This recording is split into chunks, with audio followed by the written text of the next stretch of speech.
Bonjour à tous et bienvenue ici sur les Allées Paul-My. Alors nous allons vous parler aujourd'hui d'une pathologie, d'une maladie qui touche un Français sur 3.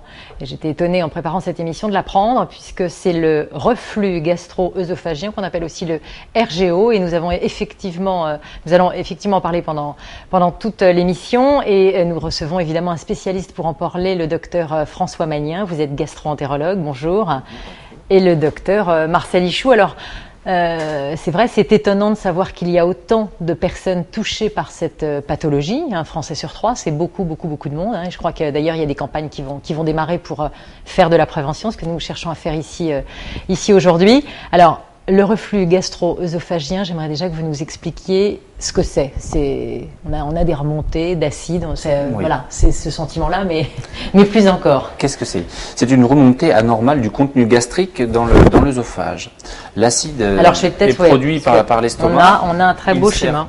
Tous les jours, l'acide qui est produit par l'estomac, que vous avez ici, sert tous les jours à démarrer la digestion. L'estomac le produit et s'en protège parfaitement bien. Il a une paroi suffisamment équipée de cellules à mucus qui peuvent le protéger de l'acide. Par contre, vous voyez que le trajet des aliments va emprunter la bouche, l'œsophage, et va descendre dans l'estomac. Et l'œsophage est branché directement sur l'estomac. Ici, il y a la jonction entre l'œsophage et l'estomac. C'est le secteur clé du reflux gastro-œsophagien.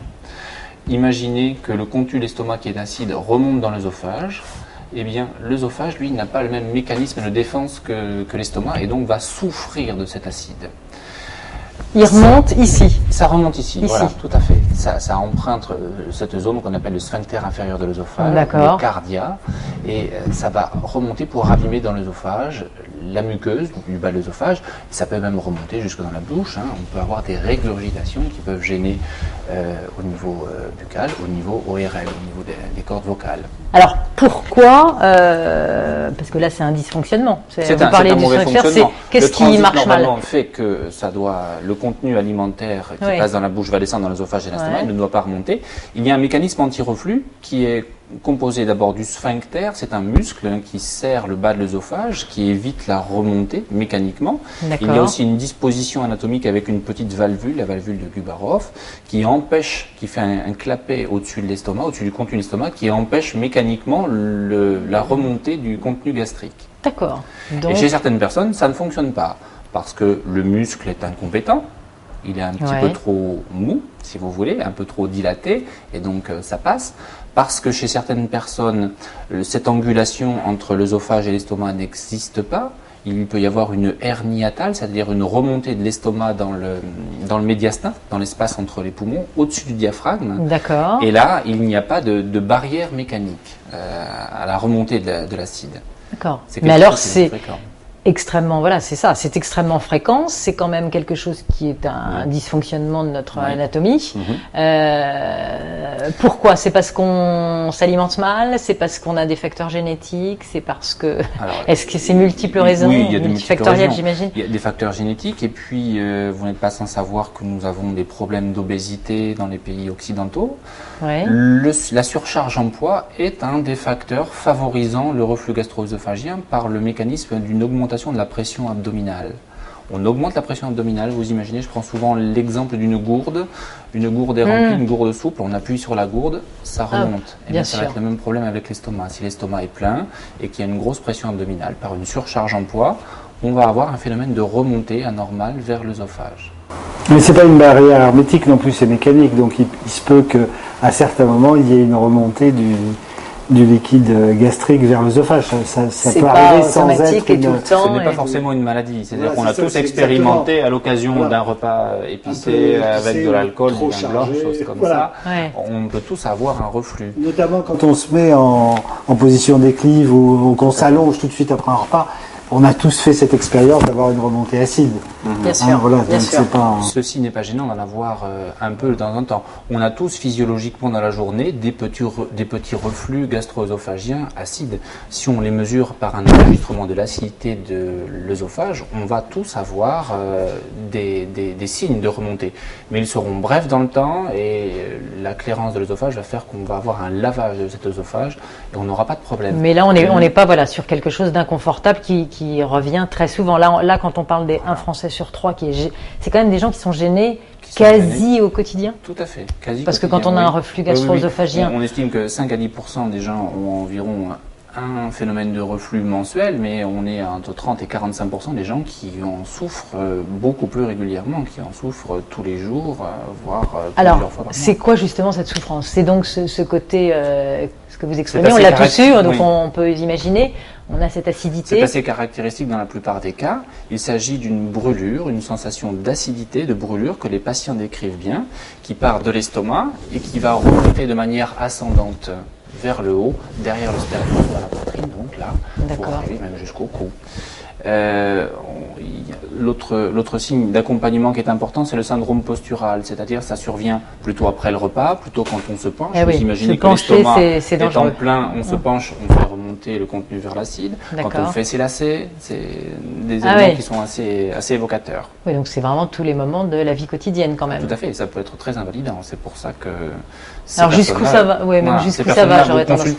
Oui, elles vont consulter parce que je lisais aussi que en fait très peu de gens vont consulter se disant bon finalement c'est pas grand chose, j'ai mal à l'estomac comme on dit tous un peu, j'ai mal à l'estomac, j'ai mal mangé, j'ai fait alors qu'en fait ça n'est pas sans avoir des complications parce que finalement cette remontée, on abîme l'œsophage, qu'est-ce que ça fait? Voilà, il faut bien comprendre que cet œsophage qui va se retrouver démuni face à un acide qui est puissant, l'acide chlorhydrique de l'estomac, c'est très puissant. L'acide chlorhydrique de l'estomac. Ça fait des trous, ça fait des trous. Un premier stade, on va avoir simplement un érythème, une muqueuse un petit peu rouge. À un stade un peu plus évolué, on peut avoir des érosions, comme si on avait gratté la muqueuse mécaniquement. Et puis à un stade supérieur, on va avoir carrément des ulcérations. On peut avoir des ulcères du bas de l'œsophage. Un ulcère, ça peut saigner, ça peut faire très mal. On peut avoir un vomissement de sang dans les cas les plus spectaculaires.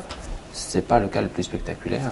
Bien sûr. Non, là on est dans la complication extrême, évidemment, du reflux gastro-œsophagien. Mais s'il est quotidien, en fait, c'est ça, la prévention, et je pense que la grande campagne qui va démarrer est là pour le dire, c'est attention.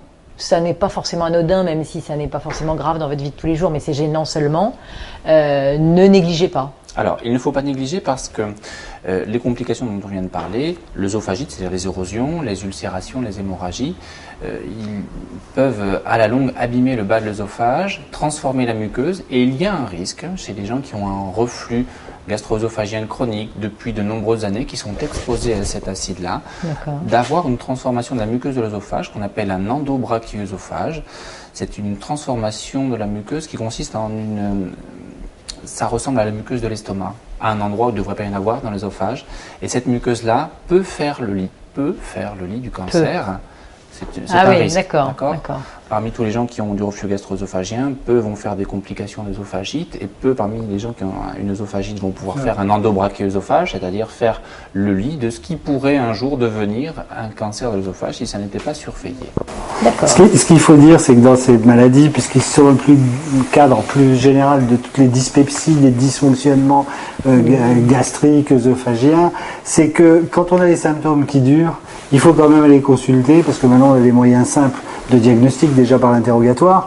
On n'a pas parlé de l'examen fondamental qui est la fibroscopie et qui permet de faire assez rapidement un diagnostic, voire un prélèvement. Donc d'une manière générale, dans ces troubles digestifs, il faut aller consulter. Et là, faut pas laisser traîner. Faut pas laisser traîner. Même si c'est pas si terrible que ça, si c'est seulement quand on se comme l'a baisse, dit ça le docteur reste. Magnien, si ça devient, ça peut faire le lit de complications relativement graves. Mais il faut rassurer aussi les patients. Oui. Sur un tiers de la population qui a des reflux gastro-œsophagien ne va pas faire des complications. Ces complications majeures. On est là aussi, alors justement pour les rassurer, c'est un tiers de la population.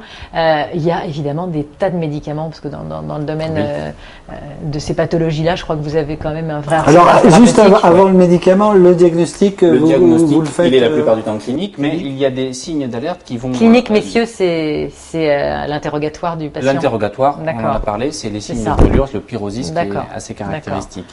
Le diagnostic pourra être proposé chez certaines personnes, des gens qui ont un reflux gastro-œsophagien invalidant, qui ne passent pas avec des médicaments de première intention, qui ont un reflux gastro-œsophagien qui nécessite la prise continue de ces médicaments, qui ont des signes d'alerte. Les signes d'alerte, lesquels peuvent-ils être? Ça peut être une anémie, une asthénie, un amaigrissement, Ouais. Une dysphagie. La dysphagie, c'est la gêne pour avaler. Quand on a du reflux gastro-œsophagien et une gêne pour avaler, ce n'est pas normal, il faut consulter. C'est un signe d'alerte. Il faudra vraisemblablement aller faire un examen diagnostique, une endoscopie œsogastro-duodénale. D'accord. Donc on a, et derrière, l'arsenal Voilà. thérapeutique, puisqu'on arrive au terme de l'émission, Oui. vous avez vraiment des moyens de lutter contre... On a des moyens très efficaces. Très actuellement. efficaces. On a